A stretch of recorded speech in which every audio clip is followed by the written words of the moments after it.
সেই 17 লিটার তেলেও তার চলছে না, আবার এক্সট্রা ট্যাঙ্ক লাগিয়েছো তাই না, তেল বহন করার জন্য। এটা কারণ কি বলো? শখের একটা বাইক চাচা, এই কি বাইক এটা? Pulsar double disc. বাইক কি খুব শখ করে কিনেছো তাই না? এই গাড়ির সার্ভিসটা কিরকম? মানে এমনি সার্ভিস, স্টার্ট বন্ধ করে দাও, স্টার্ট বন্ধ করে দাও। বাইকের সার্ভিস কিরকম দিচ্ছে? সার্ভিস খুব ভালোই দিচ্ছে। এমনি গাড়ি ভালো তাই না? হ্যাঁ, এমনি ভালো। কিন্তু একটা বিষয় আছে, আমি কিন্তু একটু দেখে আশ্চর্য হয়েছি, এই কারণেই মানে তোমার একটু ডাকলাম যে কথা বলার জন্য। আসলে পালসার বাইক কিন্তু সবারই শখের বাইক তাই না? জি, পালসার বাইক কিন্তু আমারও একটা আছে। এই যে সবাই কিন্তু অনেকে যারা বিচক্ষণ বুদ্ধির মানুষ তারা কিন্তু বুঝে ফেলেছেন যে বিষয়টা কি। এই দেখেন, মানে পালসার বাইকের কিন্তু একটা ট্যাঙ্ক আছে, বড় ছোট ট্যাঙ্ক, যেখানে কিন্তু তেল ভরতে গেলে কিন্তু 16-17 লিটার তেল লেগে যায় তাই না? 17 লিটার তেল লেগে যায়। সেই 17 লিটার তেলেও তার চলছে না, আবার এক্সট্রা ট্যাঙ্ক লাগিয়েছো তাই না, তেল বহন করার জন্য। এটা কারণ কি বলো দিন একটু? লং পথে গেলে ওই 17 লিটার তেল শেষ হয়ে যাবে, ওই কারণে লং পথে গেলেই 17 লিটার তেল শেষ হয়ে যাবে, সেই কারণে এক্সট্রা তেলের ট্যাঙ্কি লাগিয়েছে। ওখানে আবার 2 লিটার, এখানে আবার 2 লিটার, মানে 2 লিটার একটু বেশি ধরে, 2 লিটার 100 গ্রাম মতো। মূলত বিষয়টা ওইটা না, সবাই বুঝে ফেলেছেন যে বিষয়টা কি। এই ট্যাঙ্কিটা আছে, একটু খোলো দিন ট্যাঙ্কিটা। ওই মুখ খুলছে না, ওই মুখ আটকে গিয়েছে, আসলে জঙে মনে হয় মুখ আটকে গেছে তাই না? এই ট্যাঙ্কির গায়ে আপনারা দেখতে পাচ্ছেন, এই যে এইটা দেখেছেন, এই যে ফুসকুড়ি, মানে ভিতর থেকে জং হয়ে দেখেন ট্যাঙ্কিতে বসে যাচ্ছে। দেখেন এই টিপ দিয়ে দেখেছেন, টিপ দিলে বসে যাচ্ছে। এ দেখেন টিপ দিলে এরকম বসে, এ দেখেন বসে যাচ্ছে, টিপ দিয়ে চাচা বসে যাচ্ছে তাই না? কিলো চলেছে। এখন আমার চাচা কিন্তু একটা বুদ্ধি কিন্তু খাটিয়েছে, ইঞ্জিনিয়ারিং। কারণ ট্যাঙ্কি নষ্ট হয়ে গেছে, তাতে সমস্যা কি? এই যে 2 লিটারের বোতলে তেল পুড়ে, এই যে পাইপের ইঞ্জিন পাইপের সাথে কানেক্টর করে দিয়েছে, এই যে তেল এই পাইপ দিয়ে আসছে। এখন গাড়ির এক্সট্রা এনার্জি স্যালাইনিন নলের মাধ্যমে, তাই তো? স্যালাইনিন নলের মাধ্যমে গাড়ির শরীরে এক্সট্রা এনার্জি আসছে, আর এইটা দিয়েই গাড়ি এখন চলছে। এখন গাড়ি তো ফেলে রাখা যাচ্ছে না, গাড়ি ট্যাঙ্কির তেলে গাড়ি খাতি পাচ্ছে না, ওই কারণে। আচ্ছা, এই তুমি কি ধারণা আছে যে ট্যাঙ্কি কিনতে গেলে কত টাকা ব্যয় হতে পারে? কোম্পানি থেকে নিলে মনে হয় আনুমানিক 20-30 হাজার নেবে। না না না, অত না।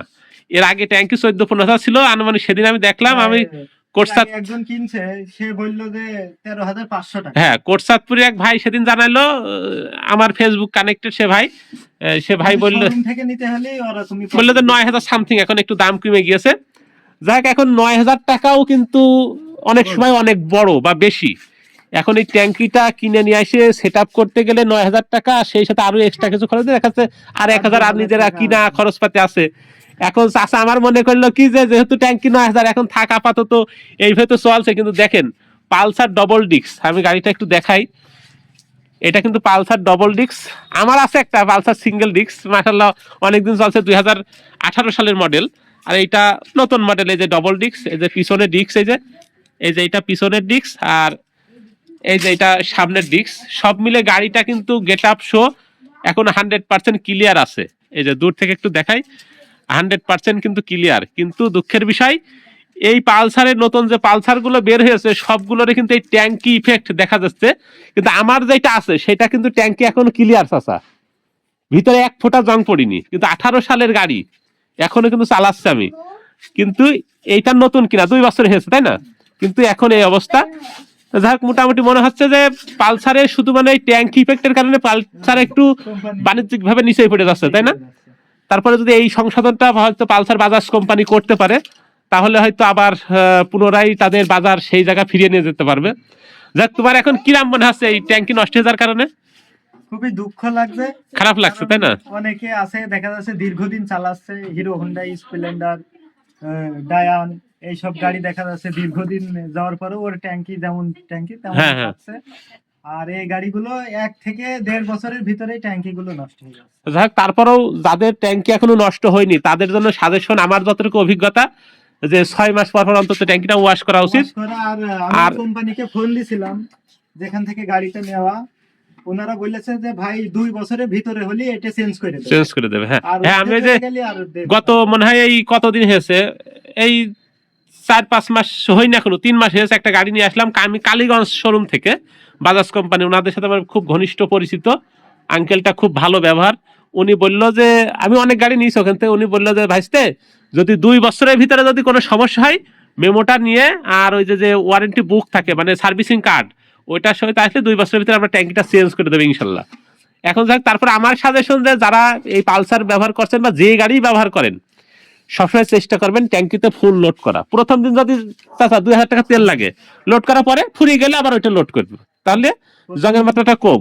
আর ওই যে আরেকটা আছে হ্যাঁ অকটেন বুস্টার বলে, ওর ভিতরে কিন্তু এইটা ব্যবহার করলেও কিন্তু জংয়ের মাত্রাটা কম থাকে।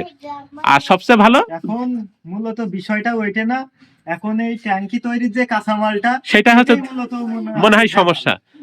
যাই হোক, দুঃখ প্রকাশ করে কোনো লাভ নেই, যেহেতু হয়ে গেছে। সবচেয়ে আশ্চর্য লেগেছে এই যে এইটা অনেকেরই নষ্ট হয়েছে ট্যাঙ্কি, কিন্তু এইভাবে কেউ আমার চালানো দেখিনি।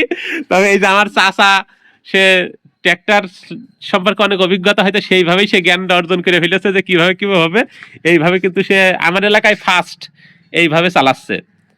এই যে তেলের মানে বোতল সেট করে এক্সট্রা। আমি অনেকেই ইন্টারনেটে দেখছি যে অনেকেই ঢম তারপরে বোতল ইত্যাদি চালাচ্ছে, কিন্তু আমি সরাসরি এইটাই প্রথম দেখলাম। যাই হোক, যারা এরকম হয়েছে অবশ্যই সচেতন হবেন। আর যদি এরকম হয়েই যায়, মন খারাপ করা কিন্তু কোনো কিছুই নেই, কারণ নষ্ট হয়ে গেলে তো ঠিক করার কোনো উপায় নেই। না